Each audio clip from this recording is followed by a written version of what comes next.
Distinguished guests, ladies and gentlemen, we have with us tonight a most eminent and distinguished person from the United States of America. We consider ourselves very fortunate to have him with us.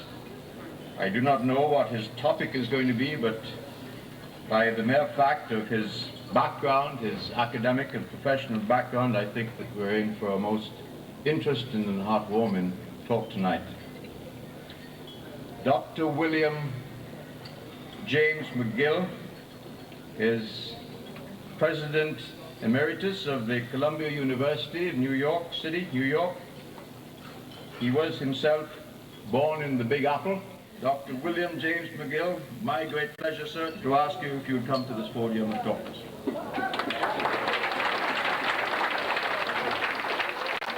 That was a wonderful introduction. It left me with an overpowering impression of somebody who couldn't keep a job. Having been introduced to you as an eminent and distinguished person in education, I really ought to say something very serious, and I'll try to do that in a minute. This, the 255th anniversary of Wolmer's, really ought to try to do a number of things. The first thing to do is to try to get the audience to laugh a little bit while you convince them that they really ought to get busy to help the old school. And you ought to say something serious, and then you ought to try to present a little unexpected present. And I'll try to do all these things for you.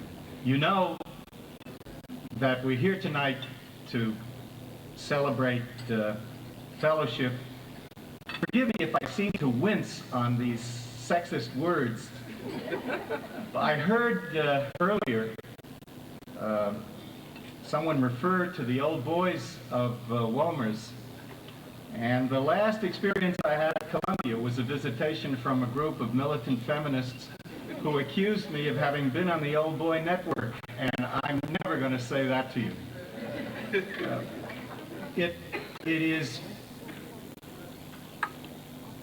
It's important to remember as we deal with the abstractions on our lives and on the course of civilization that Wolmer's is still there and still needful, and you sitting here tonight constitute the principal cadre able to do something to help future generations. When I was at Columbia, I had to meet with alumni groups like this regularly, and I had to try to inspire them either to give or to help get. And I want to try to give you some feeling for that inspiration tonight. I was as you heard in that biographical account, I was educated at Fordham, which is a Jesuit school. And when I went back to Columbia, I called on the Jesuits. And one of the old Jesuits told me a story about Nicholas Murray Butler and Columbia and a local parish church located immediately adjacent to the campus. It appeared that there was an old Irish lady, a widow, who had a considerable amount of money and was thinking of giving it to the school. And the pastor of the church thought that this would be a terrible loss. So he went to call on the lady, and her name was Mrs. O'Flaherty, and he said to her, "I understand, Mrs. O'Flaherty, that you're thinking of giving money in your will to Columbia." And she said, "Yes, Father, that's true." And the priest, the pastor of the church said, "You know, that they now admit boys and girls to Columbia. And Mrs. O'Flaherty said, "Oh, really?" And he said, "You know, that on the day they arrive, they take them into a big room and they indoctrinate them." And she said, "Oh my God, the saints preserve us." And he said, after they get finished indoctrinating them, they go in and they matriculate them, every one. And she said, "Oh my God, I'm going to give my money to the church."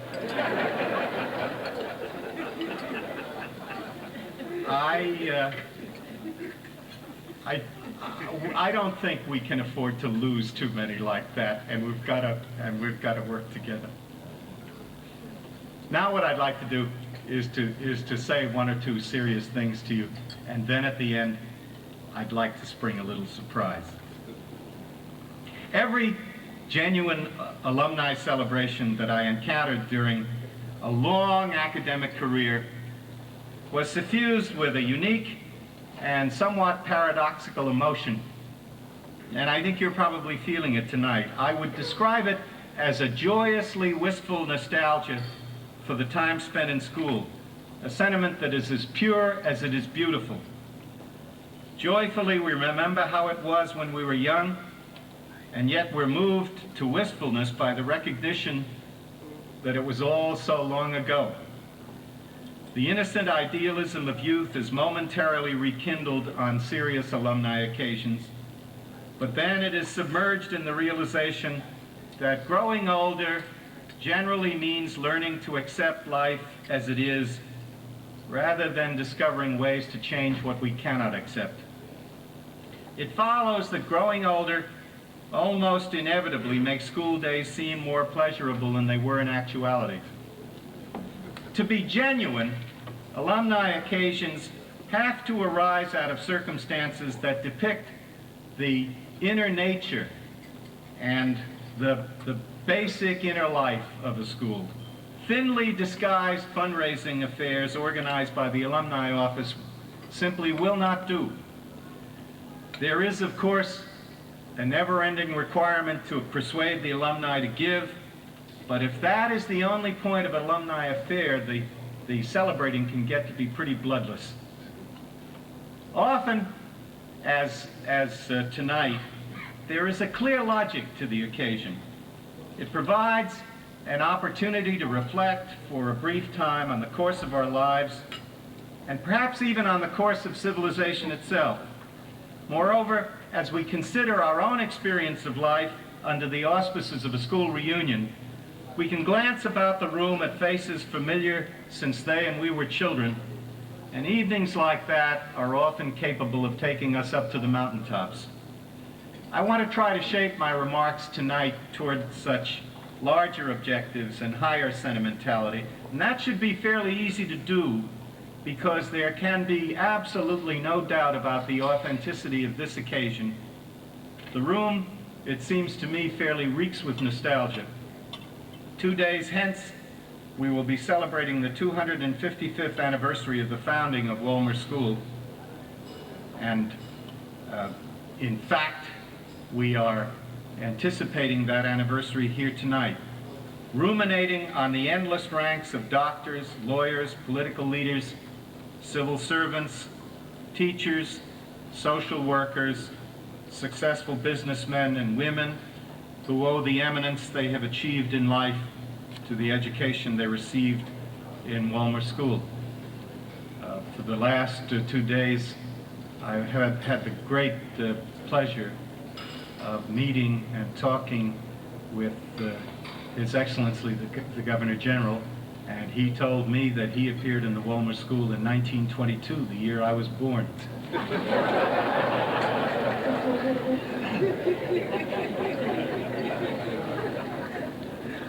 Can any of us begin to calculate the debt that civilization owes this institution, which has guided so many boys and girls out of ignorance and poverty without reference to race or religion, and has done it continuously here in the New World for more than 2.5 centuries? It is an achievement of staggering dimensions. Founders Day as I need not tell this audience, traces its origin to the will of John Wolmer, a Kingston goldsmith who on May 21st, 1729, left 2,500 pounds in trust for the establishment of a free school in the parish in which he should happen to die. Subsequently, I think it was a month later, he died in Kingston. The will attached no conditions whatsoever regarding the race or religion of students. Hence, the original concept, I should hasten to add, not always lived up to in the early history of the school, was that of a free school open to all races. In the centuries since that modest beginning in 1729, Wolmer's has received many more gifts and grown much larger than its first governors ever anticipated. Even as fine a bequest as 2,500 pounds sterling must have been in 1729, the same sum would be scarcely enough to keep the school operating for more than a few days in today's world. And yet somehow this school, with origins stretching far back into early colonial history, more than 50 years prior to the adoption of the United States Constitution, has managed to survive. Its continued robust health on its 255th anniversary in 1984 offers all Wolmer's alumni, and indeed all academic people wherever they might be, an occasion for pride and celebration. I suppose the Governor General asked me to speak here tonight because he knew that I too come from a very old school. Columbia University began as King's College in New York when New York was a British colony. Our first classes were taught in the vestry room of Trinity Church at the foot of Wall Street. They were taught by our first president, the Reverend Samuel Johnson, a minister of the Church of England, who at that time was the only member of our faculty. The original charter of King's College was issued by George II on October 31st, 1754. Of course, it was a quarter century after John Wolmer's death, but still more than a generation prior to the Declaration of Independence. George II of England, I ought to note for the history buffs in the audience, was the grandfather of George III, the king against whom the 13 colonies rebelled. So Columbia University is very ancient, not as old as Harvard or Princeton, and certainly not as old as Wolmer's, but getting along in years nevertheless. If things had gone more smoothly in the beginning, King's College might have started out in the reign of George I as Wolmer's did. It is known that Lord Cornbury, the British governor of New York, sought to establish a college as early as 1703. No benefactor could be found, however, in that bustling commercial center serving as a key transit point to and from the New World. New Yorkers were relatively well off, but they were not enamored of education. The founders persisted, and in 1729, the year of Wolmer's founding, they persuaded Bishop Berkeley, the eminent 18th century British philosopher residing in the colonies, to join the project. Still nothing happened. In 1746, all else having failed, the founders persuaded the governor of the province to raise the money necessary for starting the college by sponsoring a public lottery. And like recent history teaches us, all things can happen in the United States when gambling is permitted in the States. In all, a total of 3,443 pounds and 18 shillings were realized from the lottery, an amount remarkably similar to the founding bequest for Wolmer's. But with victory almost in sight, a religious dispute sprang up among the founders of King's College. Several passionate defenders of secular education were apprehensive about a possible religious bias in a college so closely connected to Trinity Church and the Church of England. There were strong residues of Dutch Protestantism in New York at the time, and fears were expressed that the children of the Algonquin and Iroquois tribes settled in and near the colony might be excluded from the college on purely racial or religious grounds. Eventually, the dispute was settled in 1754 by writing the Royal Charter of King's College so as to require that the Archbishop of Canterbury be a governor of the college, that there be a professor of divinity appointed from the Dutch Reformed Protestant Church, and that no religious test whatever be applied to any of the students. The charter provided that the governors, and I'm using the language, could not exclude any person of any religious denomination whatever from equal liberty and advantages of education, or from any of the degrees, liberties, privileges, benefits, or immunities of said college. It could not be clearer. It is remarkable to me that Wolmer School in Kingston, Jamaica, and King's College in New York City managed to come into existence at nearly the same time, in roughly the same way, and were guided by the same enlightened humanitarian principles governing the admissions of students. They were open to all races and all creeds. Merit and merit alone would determine the standards of admission. Yet they were founded at a time in history when colonialism was approaching its zenith in the New World, when slavery was widespread, and when all the major states in Europe were in a state of perpetual war with one another. In the history of Wolmer's and King's College, and as well, I think, with a number of other schools that came into existence in the New World during the 17th and 18th century, we seem to encounter the best traditions of English democracy. Written into their charters were philosophical ideas that had been stirring in the mother country since the time of the Magna Carta. Ideas of personal and religious freedom, of government by consensual law rather than the whim of the king, the idea of education as a way to free young people of humble birth from the chains of ignorance and poverty. All these revolutionary concepts eventually broke Europe away from the dominance of a ruling aristocracy immersed in its own greed, and they were being clearly formulated in England at the time of founding of the Wolmer School. In his History of the Royal Society of London, Thomas Sprat, the Lord Bishop of Rochester, wrote a dedication that seemed at once to intend to inspire and also to warn George I, the King. Sprat's dedication was written in 1722, 7 years before the founding of Wolmer's, and he said, "For to increase the powers of all mankind and to free them from the bondage of errors is greater glory than to enlarge empire or to put chains on the necks of conquered nations." These were the very same philosophical ideals guiding the founding of Wolmer School and of King's College of New York, as well as dozens of other schools in the New World, all tracing their origins to what must now be seen as a golden era of English democratic thought in the 17th and 18th century. Most of our own American democratic tradition derives from the same origins. To be sure, English democratic ideals and English colonial practice in the 18th century were very different. The colonies were ruthlessly exploited.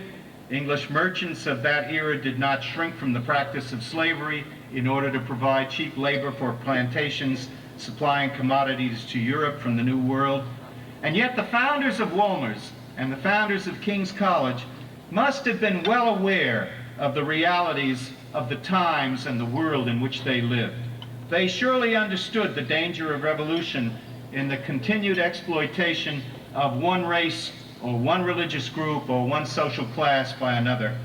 Moreover, the founders of Wolmer's and King's College were drawn in overwhelming numbers from the ruling aristocracy.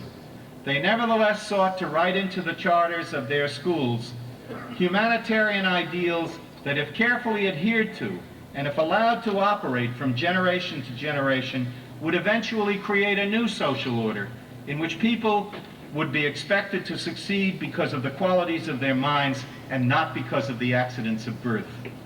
In remarking on the course of civilization tonight, we can note with temperate satisfaction that we've made some progress in the New World in the 2.5 centuries since Wolmer's founding. We have come a considerable distance toward realizing the philosophical ideals of freedom and social mobility that governed the men who planned these schools. But we have hardly eradicated social injustice in our part of the world.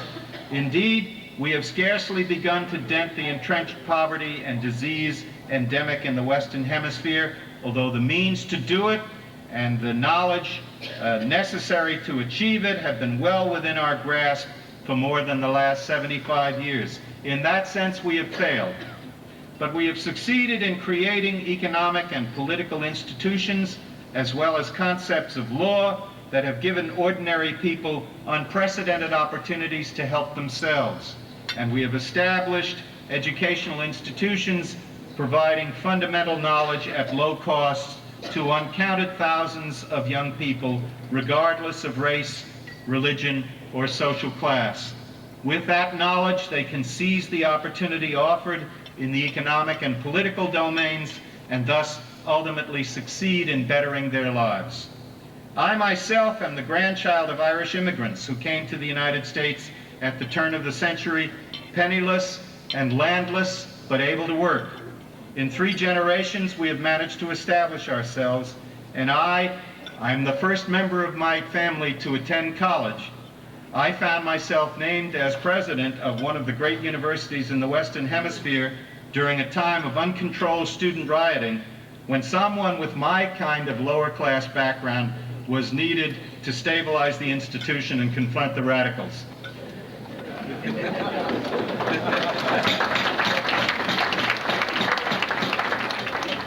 It is but one of millions of similar success stories, thousands of them in this school and hundreds of them sitting in this room, offering proof of the approach to social change sought by our 18th century English founders. So I'm not disposed to denigrate the system that has given me and my family so much opportunity. Still, I'm quite prepared to recognize that social progress in the Western Hemisphere has been painfully slow in the 2.5 centuries of Wolmer's existence. Problems have had a way of outstripping solutions. We and our predecessors have struggled valiantly and achieved reasonably in creating the educational institutions of Western society, especially so if we dwell on the millions of lives we have improved. But society's problems tend to increase geometrically in today's worlds, and despite all of these extraordinary educational achievements, we seem to be standing still, or perhaps even slipping backwards. In the years since World War I, the world has shrunk drastically so that we can no longer concentrate on any limited success in the Caribbean area, or on the Eastern Seaboard, or in Western Europe. The masses of the poor in Africa, South Asia, and Latin America, whose need to fill their bellies transcends their love of personal liberty, tell us insistently that we are failing despite the educational and economic achievements in our own societies. The years since World War I have witnessed a dramatic growth and proliferation of Marxist states in these poverty-ridden and troubled areas of the world. Especially in the last 25 years, the process has extended itself to Central America and the Caribbean, very near to our own borders. The Marxists promised their own ideal of social justice. Whatever it may be in fact, it is quite at variance with the 18th century English democratic principles of personal and religious liberty and the rule of law. Marxist societies view such principles as illusions, masking the reality as they see it of economic exploitation of the poor. Although the philosophical confrontation between Marxist societies and Western democracies is quite fundamental and unusually dramatic, it is not my intention tonight to attempt to contrast the two systems or to argue the merits of one against the other. Instead, I want to examine for just a moment a problem that emerges in especially virulent form as an intrinsic part of nearly all such dramatic ideological confrontations. It is the problem of excessive self-righteousness, or as I once heard it described, triumphalism. Years ago, I found myself in an extraordinary dialogue with a Chinese Catholic nun at Columbia. I asked her, in all innocence, why, after intense missionary efforts, the church had failed in China. It was surprising to hear the emotional intensity of her response. She said that the church had viewed China as a pagan society over which it would eventually triumph just as it had triumphed earlier in confronting the paganism of imperial Rome and Europe. I'm now quoting her. "Why," she said, "do you imagine that an Egyptian obelisk was erected in the center of St. Peter's Square, surrounded by the statues of saints atop the Bernini colonnade? The idea was to show the Church of Rome as victorious in its struggles against paganism. It approached millions of potential Chinese adherents in the same way. We were non-believers to be converted. No effort was made to understand us or to come to terms with our traditions. No attempt was made to adapt to our ways. It was total victory or nothing, just as with the Roman Empire." This attitude of triumphalism is going to be a great burden for the church in its dealings with the people of the Third World. There was no way to answer her because I think she was right. I have never encountered the term triumphalism used in that way before, nor had I heard the idea of ideological self-righteousness expressed with such clarity. In its essence, the idea is like this. You accept a certain system of beliefs, and you assume, necessarily without proof, that they will ultimately prevail. For example, you believe in individual liberty, and you are convinced that eventually all civilized people must incorporate it into their governance. Similarly, if you're a Marxist, you believe implicitly in the inevitability of the class struggle and the ultimate triumph of socialism. These contrasting expectations are held by their respective ideological adherents as matters beyond doubt or question. They are elements of a faith so compelling that believers are easily moved to dangerous actions. The dangers are ignored because believers they view their cause as overwhelmingly just and hence certain to triumph in the end. Triumphalism emerges as a problem for society when ideologists become committed so deeply to their faith and ultimate victory that they construe any action taken to further their goals as inherently defensible. After all, when you know you're right, and when you're struggling against something that you view as evil, and when you know that you're destined ultimately to succeed, it becomes possible to justify any cruelty, any horror, if only your actions can be interpreted as serving the benign purpose of ensuring the triumph of a just cause. To the triumphalist ideologue, tolerance comes to be seen as acceptance of evil. Restraint is taken to be a form of cowardice. I raise these matters tonight because I believe that triumphalism is widespread throughout the world today. It is a consequence, principally, of the ideological struggle between the free world and the Marxist world. Triumphal attitudes are a source of serious international tension, blocking our search for ways to understand and compromise the great philosophical differences that threaten civilization. Moreover, I believe that the principal corrective steps must be taken in our schools by teaching future generations to question dogma rather than simply to believe. These problems are very serious. They are not mere political abstractions. My experience at Columbia during the tumultuous decade of the 70s made it clear that runaway triumphalism was one of the most serious psychological problems threatening the stability of the university. Time and time again, the doors of buildings were chained shut by militant groups, and the offices of faculty were invaded because some people believed that preventing our academic activity was a sensible way to protest the war in Vietnam. In 1972, the physics department at Columbia was broken into by angry demonstrators intent on proving some kind of hidden connection between the department and the Pentagon. The demonstrators were ostensibly intelligent people, mostly faculty from 17 other colleges and universities in the greater New York area. They rifled the department's files in search of documentary proof of our participation in secret government research. No such documents were found. We were telling the truth. There was no secret research, but these people were so absolutely convinced of the righteousness of their own actions and the justice of their cause that they were not disposed either to accept our word or to discipline their own behavior.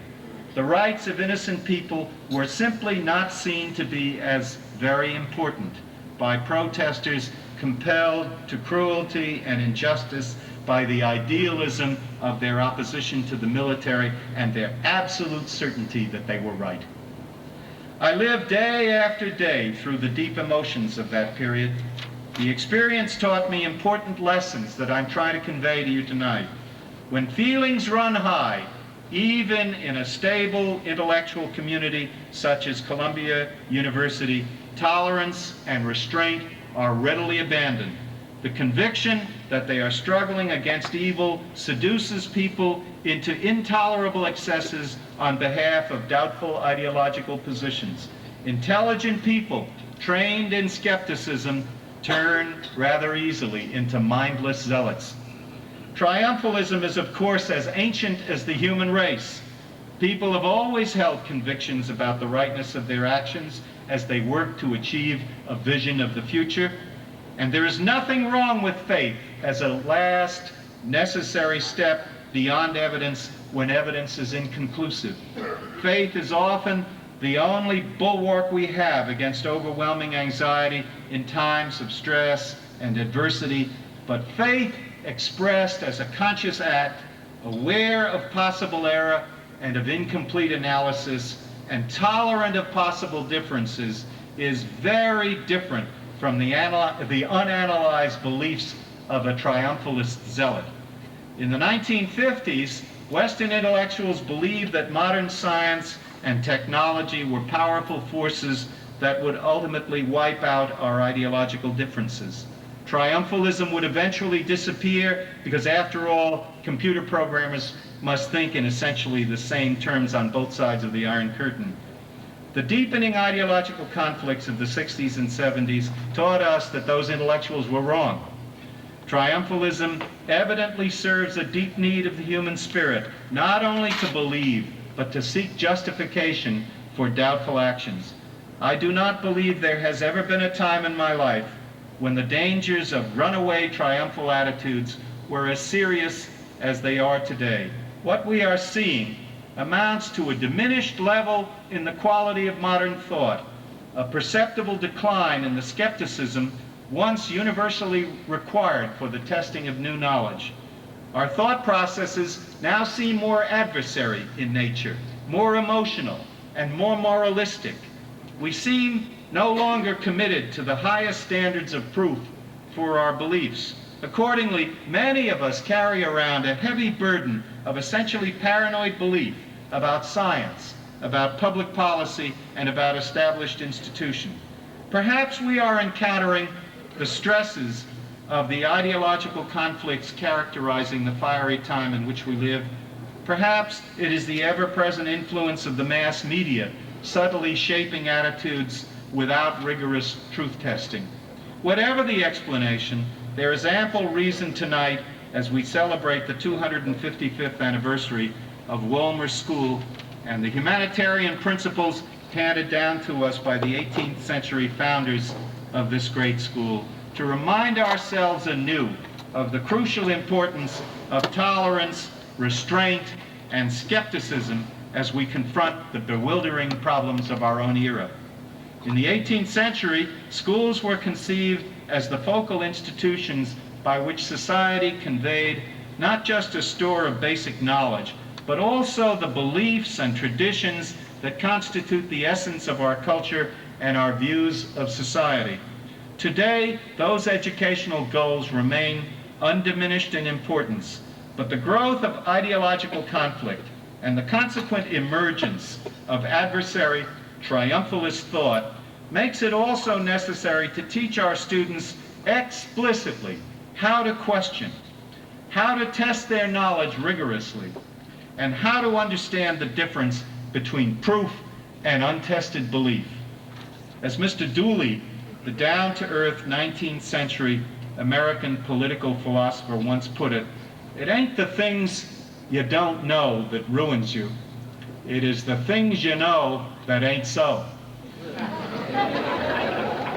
I want to conclude my remarks tonight by asking you, in those circumstances, if that is what you seek to do, what ought one to do in trying to shape schools to try to match themselves more acutely to the deep conflicts and ideological divisions, to the triumphalist thought of our own time? And it's not a simple problem. About 4 years ago, I was approached to become the chairman of the board of directors of a United World College. I don't know how many of you are familiar with the United World Colleges. They were established in the late 1950s in England by a German refugee educator named Kurt Hahn and by Lord Louis Mountbatten. Mountbatten went out and raised the money necessary for the establishment of the first college, which was called Atlantic College and was located in Wales. The principle was to establish committees in the principal countries of the world, and especially in the third world, who would select students, 2, 3, 4 students, who would come on full scholarship at a very impressionable time in their lives, when they were 15, 16 years of age. Thus, I guess what would be, in your term, sixth form students, or students having just completed the sixth form before they entered the university. These students would come to one of the United World Colleges, study for 2 years in what was a rigorous curriculum, but they would live a total environment in which they would see each other as human beings from different parts of the world rather than as cultural abstractions. And the hope was to be able to contribute to world peace by allowing the best young people, the most capable young people from different parts of the world to share in that experience for a 2-year period. Well, the college was extremely successful. It was then repeated at a new college in Vancouver, British Columbia, and now there are 6 such world colleges, United World Colleges, 1 in Wales, 1 in Vancouver, 1 in Singapore, 1 in Swaziland in southern Africa, 1 in Trieste, now a new one in the United States, 1 opening next year in Venezuela.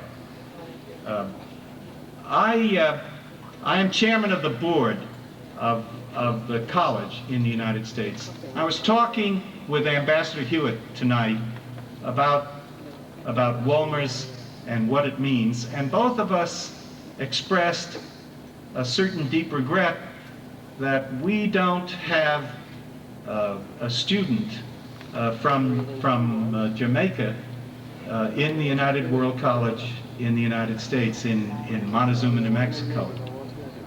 And Ambassador Hewitt said to me, well, why wouldn't it be possible for you to say to this audience tonight that we ought to choose from among the best boys and girls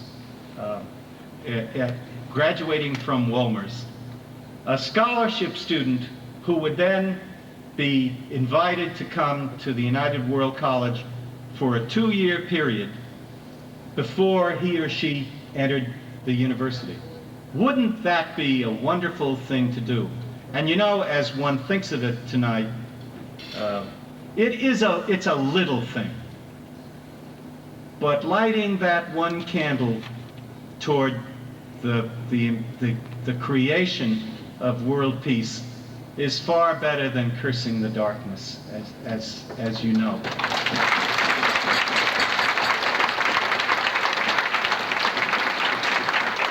Well, he said to me, Ambassador Hewitt said to me, why don't you go ahead and say that? And I said to him, well, I will, Bill. I call the ambassador Bill, forgive me.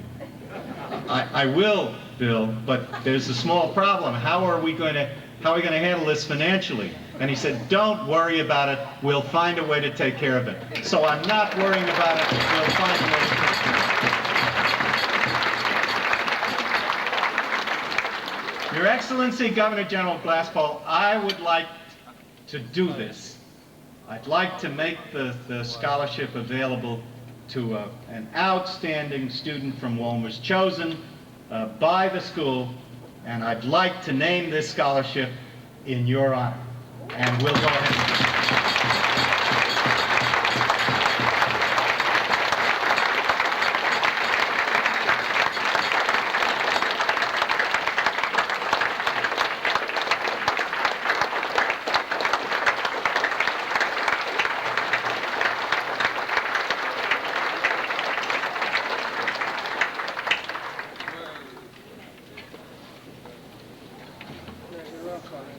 Your Excellencies, ladies and gentlemen, you will appreciate it when I say that I envy the gentleman who is going to move the vote of thanks to the Speaker.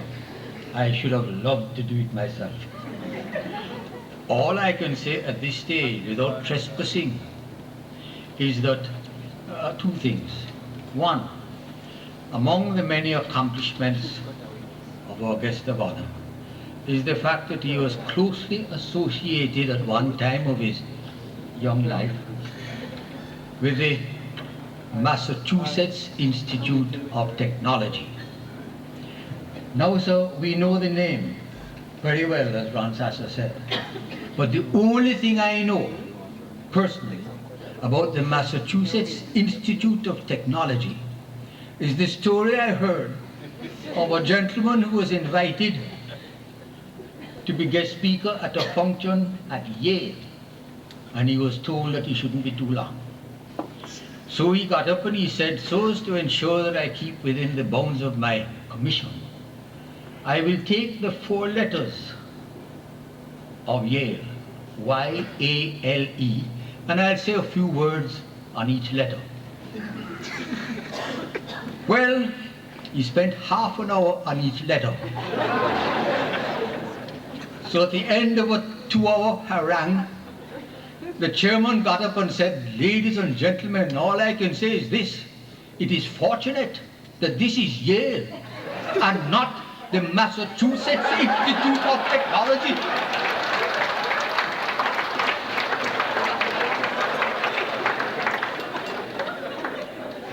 The other thing I would like to say is that when we heard in that brilliant speech references to the opportunities that schools like those our guest of honor was privileged to attend, and schools like those that we here were privileged to attend, it reminds me of the gentleman who earned a reputation of being a sort of cold water gentleman. Every single thing he's told, no matter how distressing, how distasteful, his invariable comment was, it could be worse. Well, one day he arrived at office, one Monday morning, to find his co-workers in a huddle in a corner of the room, long drawn faces looking very distressed. So he went up to them and said, what's the problem now? They said, haven't you heard what happened, man, last night? He said, no, what happened? He said, Johnny went home, found a man in bed with his wife, grabbed his gun and killed the man. He said, oh, could be worse. And what the devil do you mean could be worse? What could be worse than that? He said, you say it happened last night? Yes. Well, if it was the night before, it would have been me.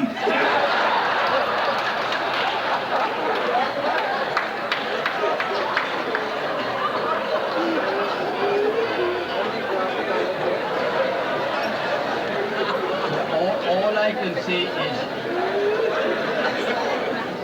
thanks to Wolmer's, thanks to Columbia University, thanks to Fordham University, and thanks to the Massachusetts Institute of Technology,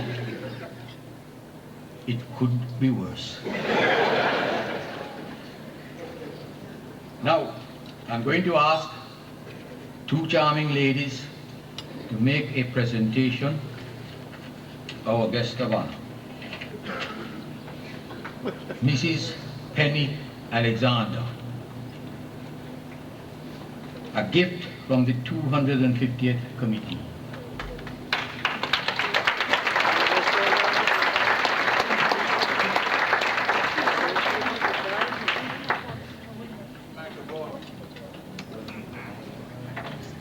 Say it in the mic.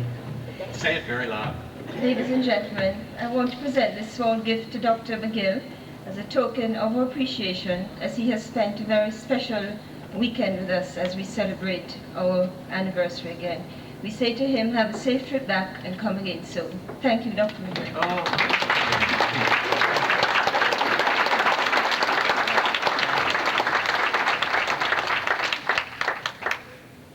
And now, Mrs.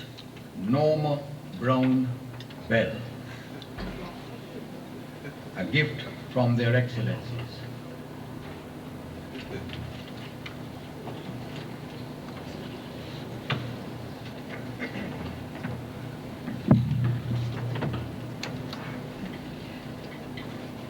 Mr. Chairman, Your Excellencies, distinguished guests, friends of Wolmer's, good evening to you. It is my privilege this evening, on behalf of their excellencies, to make this presentation to Dr. McGill as a token of their appreciation at such short notice to come and share with us our 255th anniversary.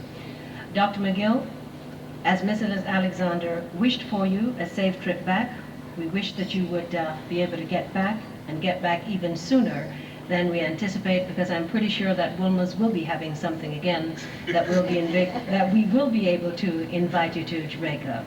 On behalf of their excellencies, I make this presentation to you.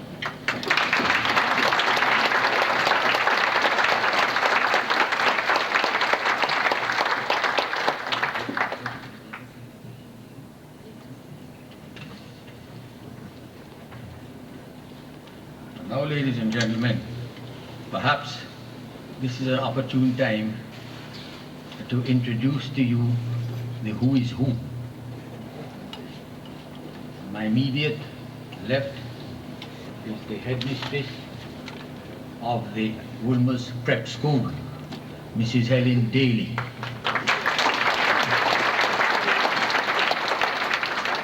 Proceeding away from me, next is the chairman of the Board of Trustees and the Board of Management of Wolmer's School, Mr. Carol Thorburn.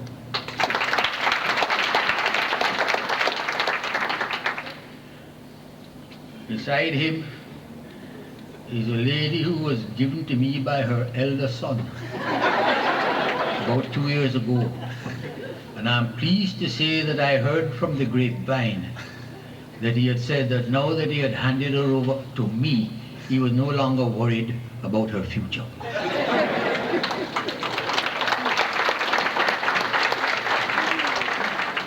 Next is Mr. Ronald Sasso, whom you all know, who introduced the guest speaker and who is a worthy old boy.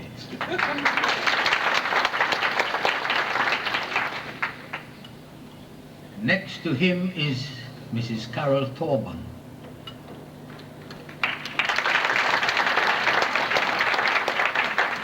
You can see how Mr. Thorburn looks. You get an idea of how well she takes care of him. And then you have our guest of honor and His Excellency and the U.S. Ambassador.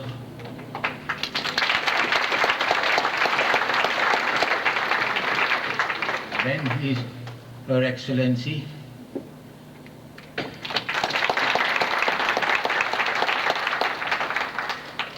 and Mrs. Ron Sasso.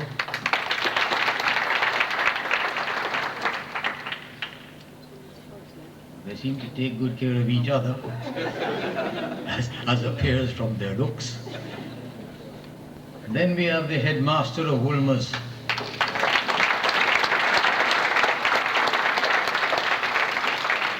Mr. Coolidge.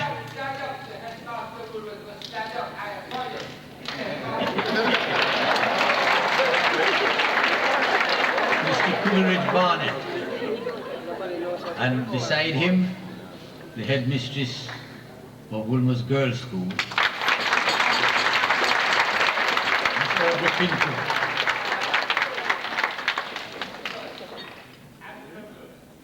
And at the extreme end, watching me carefully, is the husband of this lady, Mr. Daly.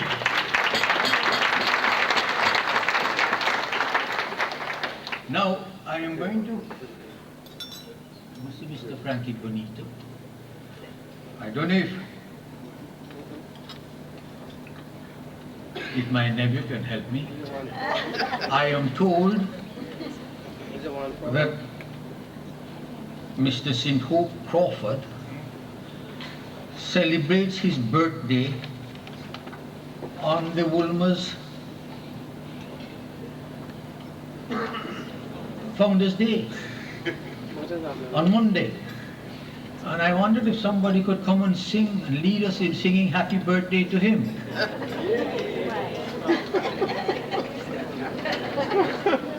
Why did you run outside?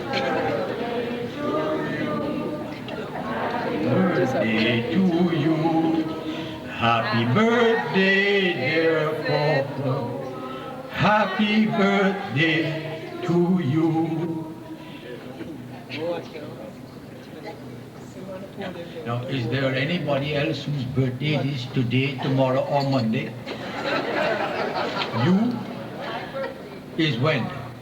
Tomorrow. I try as I might. If it's not my nephew, it's my sister.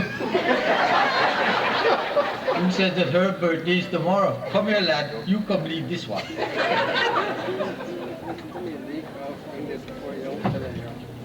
Before continuing, if there's anybody else with a birthday, please identify themselves.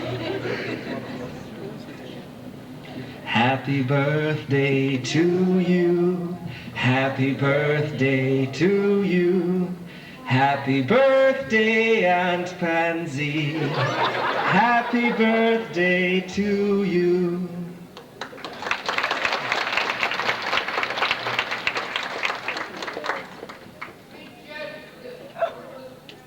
And now,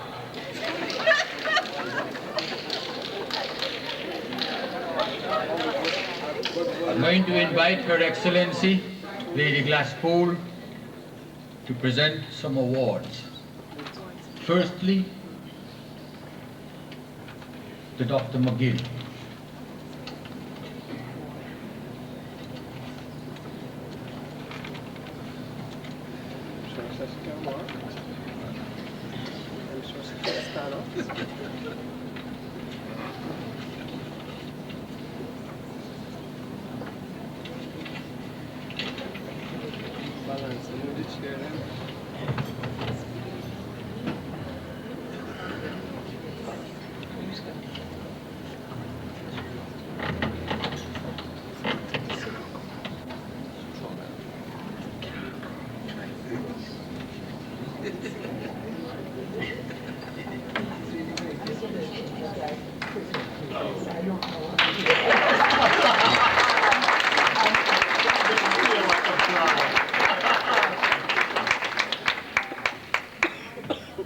Now, I heard her say she didn't know what it is, but I'm quite sure she knew what it was for.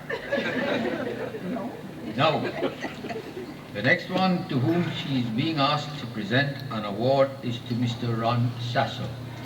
And I think perhaps we should let you know that he not only had the good fortune to have sensible parents to send him to Wolmer's,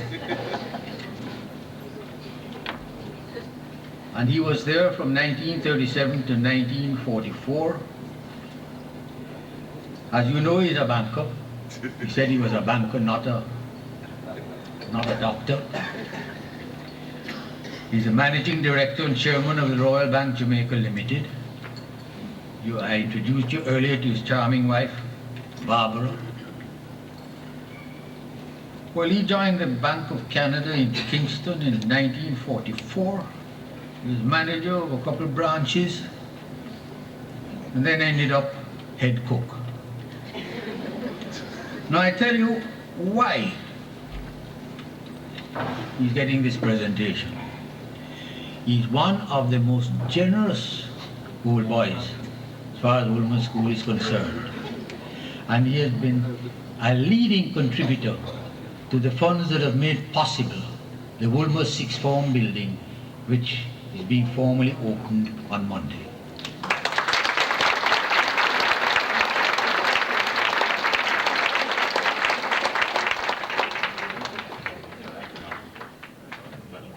That was a little token of appreciation for his help to us.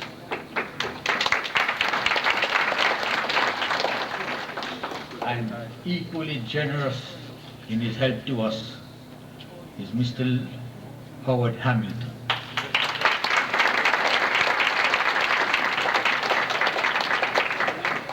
Who attended Wolmer's between 1951 and 1957, then went on to the University of the West Indies, ended up there with a BSc Honours, married a very charming lady, Dr. Marlene Ann Nee Clark, first Jamaican General Manager of Shell Company West Indies Limited,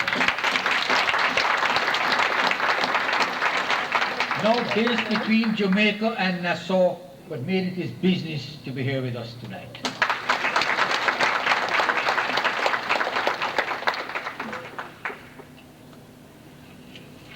And there's another gentleman I should tell you a little about. That building cost us so far over $600,000.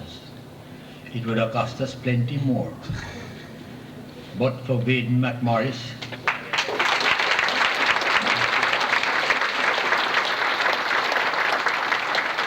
and the firm of McMorris Sibley Robinson, who did the plans for us for free, supervised the building operations for free, and in addition dipped into their pockets and presented us with a generous cash donation to help out.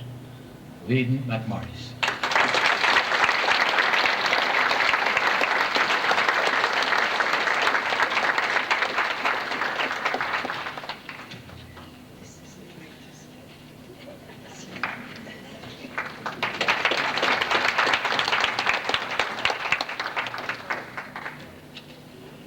Now, there was another gentleman, Mr. Samuel Eunice, who also was very helpful to us financially, but he unfortunately is not here tonight. And so we move on to one lady, and we wish to make a posthumous award to her. She unfortunately is no longer with us.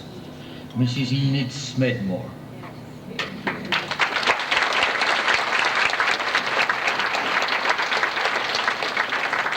She was secretary of the Wolmer's Old Girls Association for many years and was its president for 5 years. She remained an executive member of the Old Girls Association right up to the time of her death. She was an avid sports person, played hockey and tennis, played all Jamaica tournaments, and represented the school's teams. Now, all the cups and trophies that she won, and there were many, she donated to the school. A citation was once handed to her husband. It read, Enid Smedmore was a true Wolmerian. Unfortunately, her husband is unable to be with us tonight, Julian Smedmore. We express the hope that he will soon be in better health than he is right now.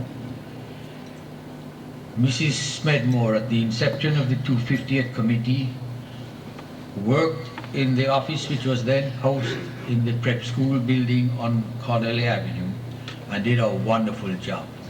She was truly a devoted Wolmerian. And we're going to ask Mrs. Norma Brown Bell to receive the award on behalf of Mr. Smedmore.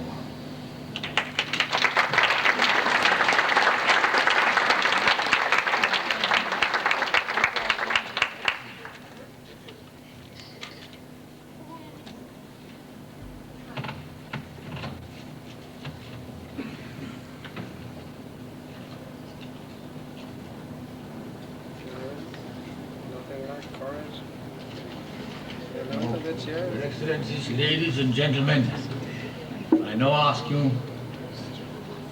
to drink a toast to the founder of Wolmer's.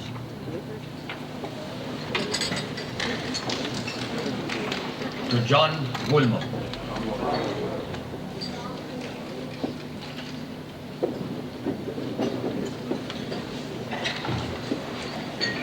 Now, I don't know if all of you can see it, or if some of you have, but there's a lovely cake, very large cake, right in front of His Excellency on the floor. On it is a lovely Wolmer's crest with the motto of the school, Age Quod Agis, and some other Latin which I won't attempt to pronounce. It is a gift courtesy of the Pegasus for this occasion.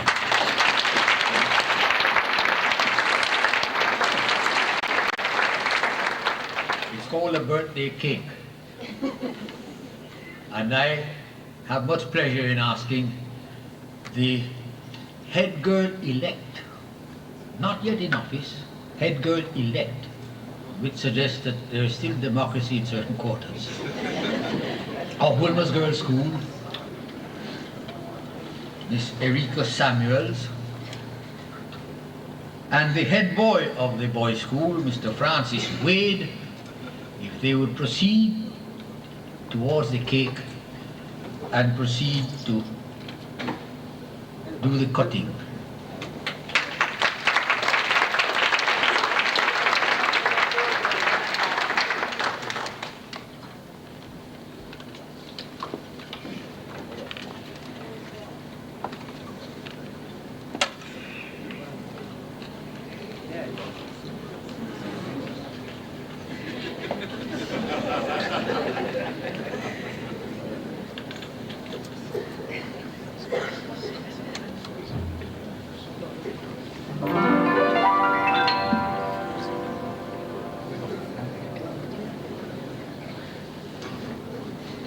I know you're getting tired of me.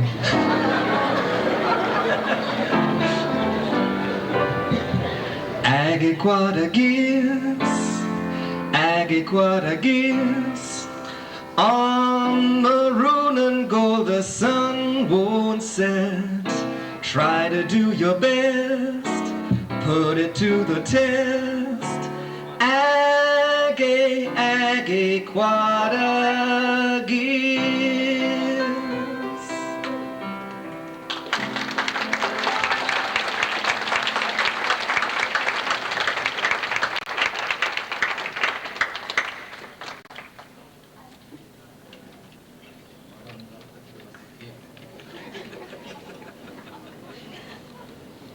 I'm just as anxious as you are to know what's going to happen now that they've cut the cake.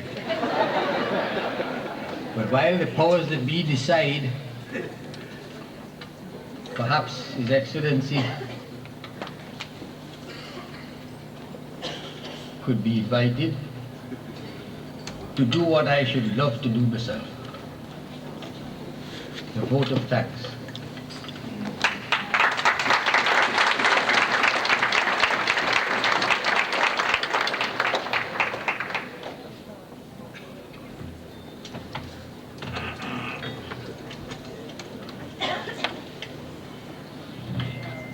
Mr. Chairman, our guest of honor, Dr. William McGill, Your Excellency, the American Ambassador, distinguished members of the head table, fellow Wolmerians and friends.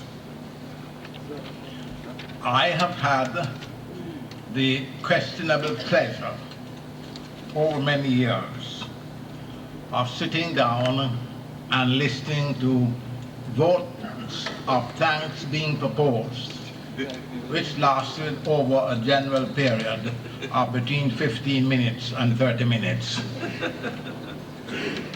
But as I do not propose to be like that famous Baptist minister that I've been accustomed to talk about, who was a very great preacher, learned in the scriptures, very distinguished orator, delivered his sermons with a tremendous amount of gusto, but he had one thought: his sermons were too long. And on one occasion he went to a strange church, and having preached for 1 hour and 40 minutes, literally gasping for breath, he said, "And my dear brethren, and my dear sisterin, what more shall I say?" And there came a voice from the back of the church: "Amen."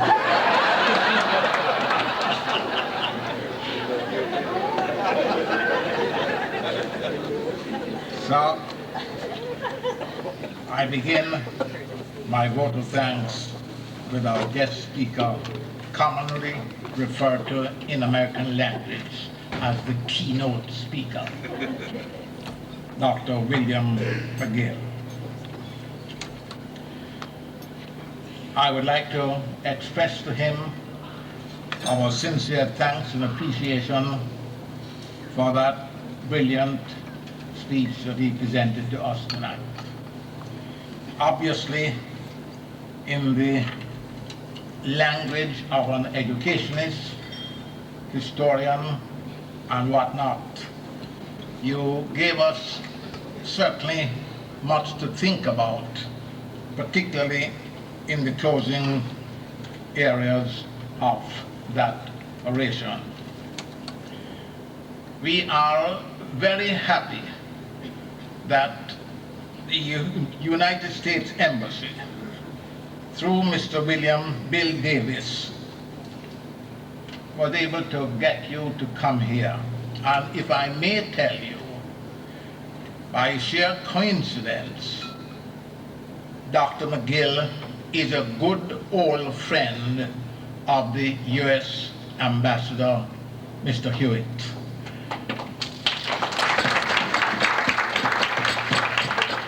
In fact, I am not quite sure that it is not a conspiracy to have got him here, because when I heard that Mr.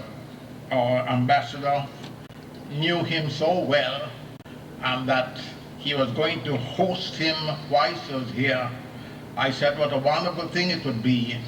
And then when we had him at King's House on Friday, we learned that they were absolutely good friends for a number of years. I said, well, that is a story into another story. And I'm very grateful to Bill for all that he did to make it possible to get Dr. McGill here.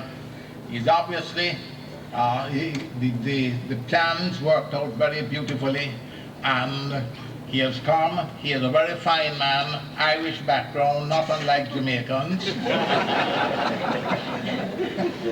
and a very warm-hearted, fine fellow.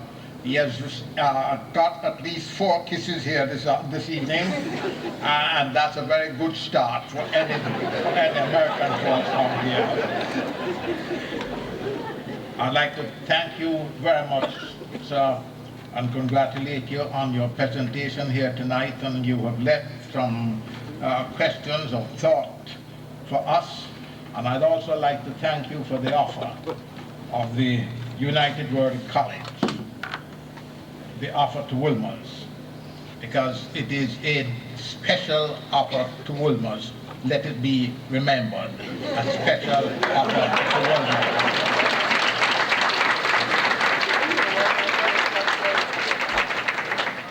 We thank you very much, and we look forward to it becoming a reality in some time in the future. Thank you very much, sir, and we are sure you have had a very happy stay here. You leave Jamaica tomorrow to return home, and we wish you a safe flight back home. Now,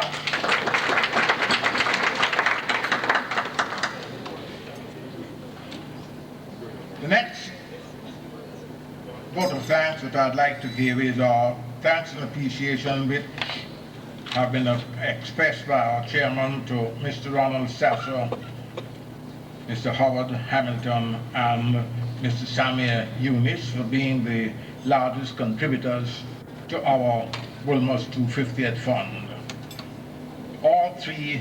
All Wolmer's boys, we are deeply grateful to them for their thoughtful consideration, and we express our thanks and happiness to them for what they have done. And we beg them to consider us in the future. Well, Howard has left the Jamaican scene for the time being, but I would suspect that he can use his influence behind the scenes to help us. Then I would deal with the committee led by Mr. Sterling Suarez that was responsible for organizing this function. Mr. Sterling Suarez is a member of the 250th Committee, and he surrounded himself with a number of the committee members and other persons as well. And when he started out, when he suggested certain figures, there are some of us who had our great doubts about the wisdom of the figures, and then he reduced the figure to the manageable level of $125. And even at that figure, I myself was worried a bit, but thank God we have had a wonderful turnout tonight, and we are very, very happy at the warm attendance that has come here. We are thankful to Sterling and his committee for all that has been done, for the organizational work that has been undertaken, and we look forward to more work of this kind in the future from Sterling and his committee. Thank you very much. Then there is the advertising team of Howard, Moo Young, and Ten, who were responsible for doing all the advertising work for the gala affair. We are grateful to them. They helped considerably with the advertising, and we are certainly very thankful to them. Then there's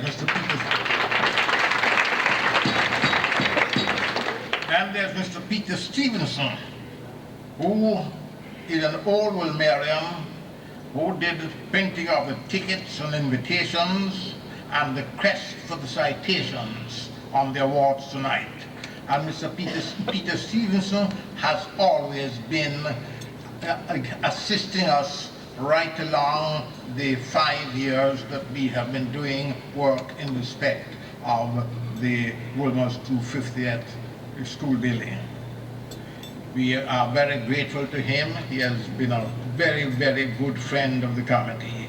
He's not here tonight, and I would expect to get the information to him that we recognize his work publicly at this dinner. Then there's Troy Kane, who did the script on the citation. Very beautifully done. He's not here also, but we would like him to know that we appreciate and thank him for all that he did. We come to another past student, Mr. Robert Robinson, who sang.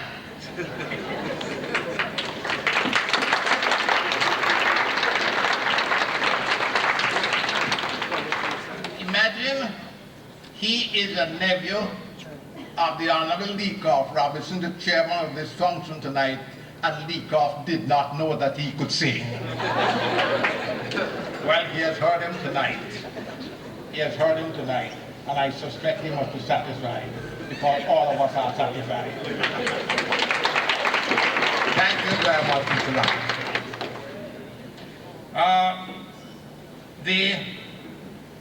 I come to the staff of the Jamaica Pegasus Hotel. We are very grateful to them for the service that they have produced here this evening. I'd like to say that Mr. Peter Fraser and Old Wolmerian too led the team in helping us to put on this function, and we are all grateful to him for the services that he rendered and we are grateful to the staff for the service they gave us here tonight.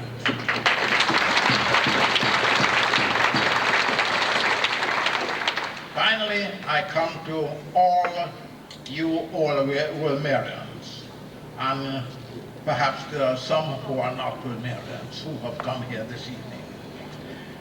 Let me tell you quite frankly, at one stage of the whole game, I was a bit jumpy and a bit worried as to whether we would get as big a crowd as this. And when I saw you pouring in this evening, Mrs. Penny Alexander came up to me and she said, "Gigi, are you satisfied?" And I said, "Yes, I am fully satisfied." I would like to express my personal, sincere thanks and appreciation for the very great support that you have given us at this real fine banquet. It has been a very lovely evening. It is a real get-together in the history of Wolmer's. Perhaps if we could make it a once-a-year affair, it would be a very good thing for the school. It would be a very good thing for our funds. And ladies and gentlemen, let me say a heartfelt thanks from all the members of the committee. Then I'd like to thank the American ambassador for having hosted our guest and for having joined with us in this dinner this evening, spending a nice little time of relaxation, because you know ambassadors do have some work to do.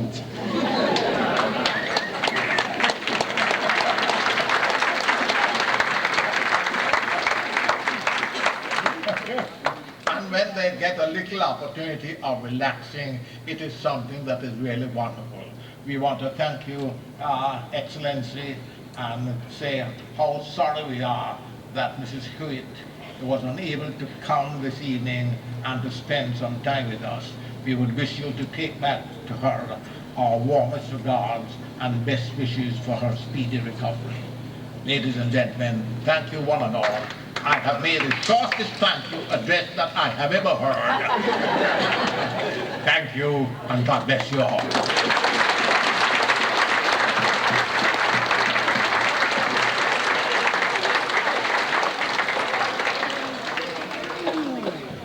You know, that address was as short as it is because you omitted one thing. We are about to have the drawing of the gate brags, a trip for two to Haiti. And what is accidentally forgot to say, that too was courtesy of the Pegasus Hotel.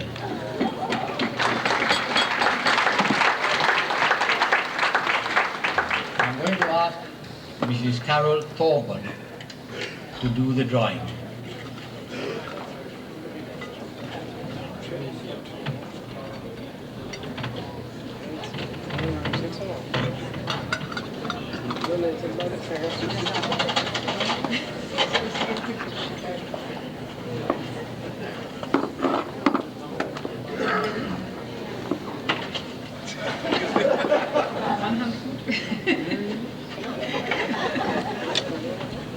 It ain't me. The winning number is 102. 102. Mrs. Robin Crawford? Will the two of you, Robin and your wife, make up your mind which one it is?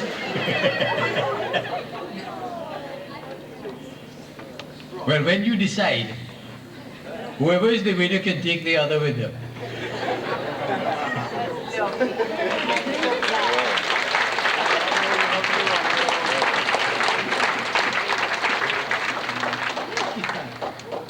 You have satisfied me. It is a genuine claim. Now,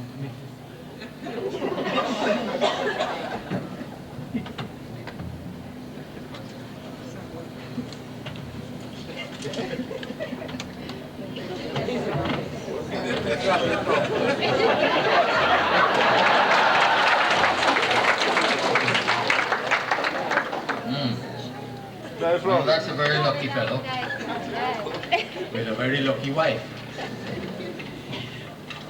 Now that brings us to the end of this part of the proceedings.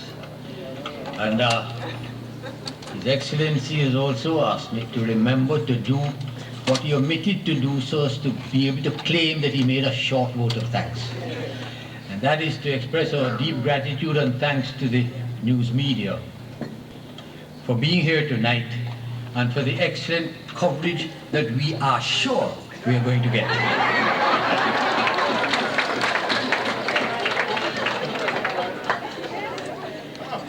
We would also like to say a great word of thanks to Mr. Frankie Bonito.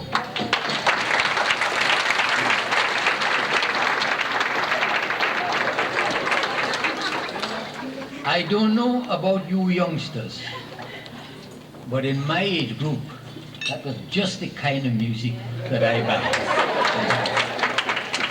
And talking of age group, you know, 3 very old men, none of them as young as Dr. McGill, who was born when the Governor General was leaving school. Much older than that. Much older than the Governor General. One was about 80, the other was perhaps 78, and the third was about 75. The 3 of them stood up at a street corner, passing the time of day, when a very luscious little chick walked by. The 3 of them stopped talking and they turned and they looked. The 75-year-old said, "You know something? I would like to grab hold of that little chick and squeeze her and kiss her." The 70-year-old said, "I would love to do the same." And the 80-year-old said, "Not a word." So they turned to him and said, "What about you, Bill?" He said, "Me? Yes. I would like to grab her, and I would like to squeeze her, and I would like to kiss her. And what was it we used to do when we were young?"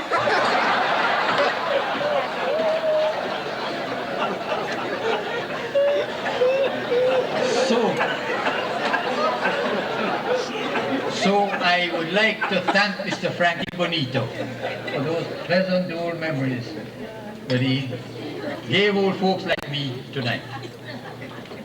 And I'm sure the youngsters enjoyed it too.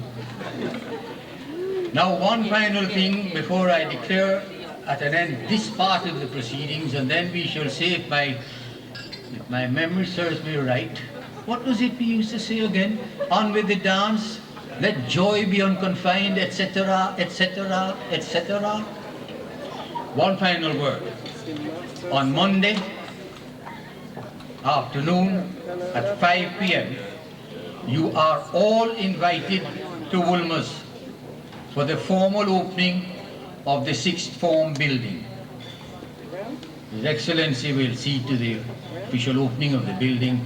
It's a lovely building.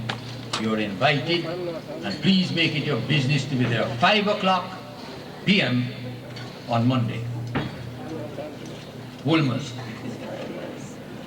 And so, folks, that's it.